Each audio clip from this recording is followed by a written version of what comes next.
Alfonso Amos excelled in school, but didn't feel his parents noticed his accomplishments. His brother, who was always in trouble, got all the attention.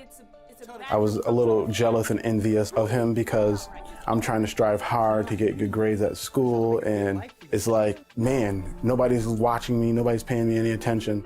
Eventually, Alfonso gave up and stopped trying, and his report cards showed it. Pretty much not caring about anything. I don't care really what my life turns out to be. All of this is worth nothing. His lack of motivation followed him into adulthood.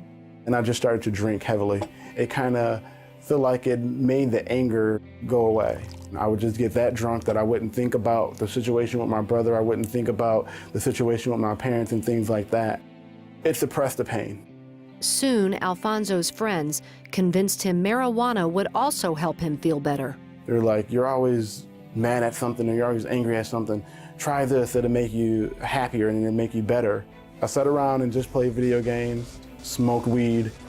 I tried being sober and not smoking all day, and it felt like I got angry. So it was like, I think I'm better high. I'm a better individual smoking weed than I am sober.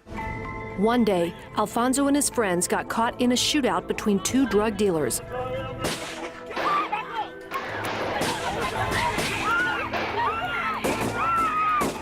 We started trying to duck and hide, and at that point I had realized that I had already been shot. I had been hit. And I tried to tell the individuals in the car with me that I had gotten shot, and they didn't believe me. They said I was drunk and I was high and that I would be okay. And I feel the bullet go through my left shoulder, and nobody's listening to me. And I felt like I was slipping away. And the only thing that I grabbed hold of was what I remembered growing up.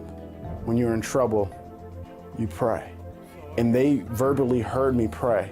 And that's when they realized, oh, he's serious. We have to get him to the hospital. In the hospital, he remembers dreaming that he was walking with Jesus.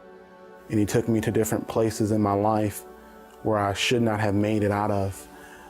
I was born 2 months early, and the doctor said I wasn't gonna make it then.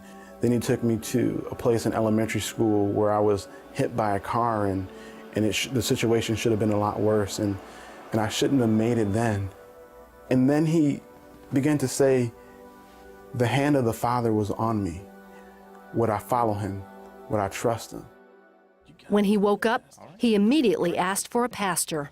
And I shared the dream that I had with him, and he began to share with me about God's grace and his mercy, and I still wasn't really sure what that all meant, but I did realize that God definitely intervened on my behalf. And I prayed and just asked Jesus to come into my heart.